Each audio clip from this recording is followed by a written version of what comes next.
All right, next question says, I've suffered a small pec strain and it causes a lot of irritation when I'm doing pressing movements. How should I approach recovery while I'm on this program? Um, it's causing no troubles squatting or deadlifting.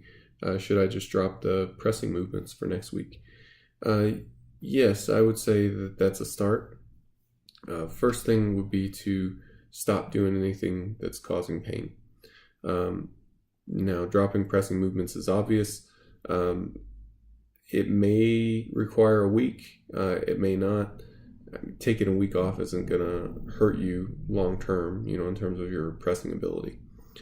What I would like to see you do is to return to completely pain-free movement as soon as you reasonably can. So one way to start that would be to take some really light dumbbells, like 5 pound dumbbells or 10 pound dumbbells, something like that, and do some dumbbell benching. Now, as I said, it should be completely pain free by the time you get to this stage. So you should be able to do these super light dumbbell presses and not feel any pain, not feel any weirdness or odd feelings in the pec or anything like that. You want it to feel normal. And then what you would do is basically do some high repetition work. So what I mean by high repetition is really high. Basically just set a timer for 2 minutes and press the dumbbells for 2 minutes. Now you don't have to just bang out as many reps as possible. Just stay under the dumbbells for 2 minutes. Go slow, stretch it if stretching it feels good. Don't stretch it if stretching doesn't feel good, but just keep moving for 2 minutes. That would be kind of one way to help restore blood flow to that area and whatnot. That's something that I've used myself whenever my pecs, if I strain a pec or if the pecs are just feeling crappy in one situation or another. So something to try. But as you get to be pain-free, you're going to want to gradually increase the load, maintaining that pain-free status. Anytime that you feel weirdness or something's not quite right here or anything like that, you want to stop and take a step back. Now, there are some other videos on this channel about how to reintroduce to normal training. Once you're pain-free in some of these basic movements and you're not feeling anything day to day, and you can do these dumbbell movements with a small weight. I mean, it's 2 minutes, right? So once you can do these dumbbell movements with a small weight and have no pain or weirdness or anything, then we can start a more structured reintroduction.